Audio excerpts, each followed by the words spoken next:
Salut les amis, on se retrouve pour une nouvelle vidéo sur Dragon Ball, plus précisément sur le dernier méchant de la saga Dragon Ball Z. Je veux bien sûr parler de Majin Buu. D'ailleurs, beaucoup d'entre vous l'avaient prédit dans les commentaires de la dernière vidéo. En même temps, après Vegeta, Freezer et Cell, il fallait bien clôturer le bal avec Majin Buu. D'ailleurs, je rappelle que cette vidéo est là pour partager notre passion commune sur Dragon Ball. Il est possible que vous soyez incollable sur Majin Buu, mais Osef, on est là pour se détendre, pour prendre du plaisir. Merde! Sans plus attendre, commençons! Cendrillon et Majin Buu. A force de mater mes vidéos, vous devez vous rendre compte que Akira Toriyama adore faire des petits clins d'œil aux œuvres qu'il apprécie. Après Star Wars, Terminator ou Alien, et bien si je vous dis que Disney a été lui aussi une source d'inspiration pour le maître, vous me croyez? Bah oui, si je vous fais Salagadou, la Manchikabou, la Bibidi Babidibou. Mélangez tout ça et vous aurez quoi? Bibidi Babidibou. Et oui les amis, la célèbre chanson de Marraine la Bonne Fée a donné l'inspiration pour le père de Babidi, qui est Bibidi. Babidi lui-même et bien sûr Majin Buu. Comme quoi le maître s'est toujours tapé des gros kiffs pour ses clins d'œil. Et pour le coup, Bibidi et Babidi sont tous les deux des sorciers qui font référence à la magie. Et oui, pas con ce Toriyama. Les yeux blancs de Super Buu. Beaucoup de différences sont à noter entre le manga et l'anime, comme des éléments modifiés, des moments rajoutés ou encore des transformations propres à l'anime et non au manga d'origine.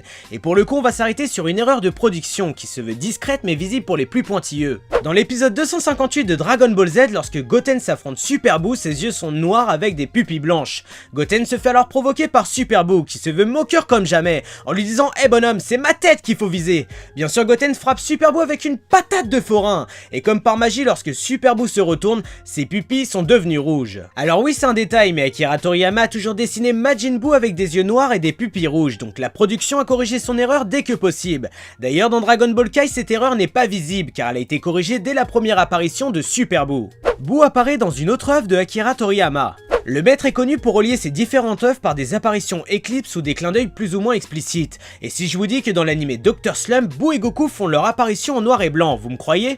Dans ce court passage, on voit Harale montrer un manga à la machine, et comme le hasard fait bien les choses, il s'agit du dernier tome de Dragon Ball. C'est alors que Goku et Buu prennent vie en noir et blanc. La bataille commence alors sous les yeux émerveillés de la petite Harale, avec en prime un gros Kamehameha des familles. Un joli petit clin d'œil pour le dernier tome de Dragon Ball qui était sorti 2 ans plus tôt. Super Buu, la plus puissante de ses formes? Je vais toucher un sujet ultra sensible qui fait souvent polémique dans la communauté de Dragon Ball. Pour moi, la forme la plus puissante de Majin Buu, c'est Super Buu, et je vais vous donner 3 raisons à cela. La première raison, c'est que sous cette forme, il a le pouvoir d'absorption, qui est une vraie capacité de FDP. D'ailleurs, il nous l'a bien montré en absorbant Goten, Piccolo et Gohan, donc en d'autres termes, sa puissance est évolutive. La deuxième raison, c'est le pouvoir que l'on voit quand il veut quitter la salle de l'esprit et du temps. Il utilise alors une capacité qui déchire et qui crée un trou dans une autre dimension. Donc encore une fois, il prouve sa supériorité avec des techniques propres à cette forme. Et enfin, la dernière raison qui selon moi appuie le fait que Super Buu est la plus puissante de ses formes, c'est les 2 phrases dites par Goku. La première se passe pendant l'affrontement de Super Buu. Goku dit alors à Vegeta que la seule manière de le vaincre, c'est la fusion, car aucun d'eux a le pouvoir de le battre. La deuxième phrase de Goku se passe pendant l'affrontement de Kid Buu. Celui-ci dit un truc du genre: si seulement je pouvais tenir le SSJ3 assez longtemps, je le battrais à coup sûr. Ce qui prouve selon moi que Kid Buu est nettement inférieur à Super Buu. Le Genki-Dama final. Bien évidemment, vous savez tous que Goku a terminé Kid Buu avec un Genki-Dama, je suis pas complètement con, mais je voulais absolument en parler dans cette vidéo pour vous partager ma vision.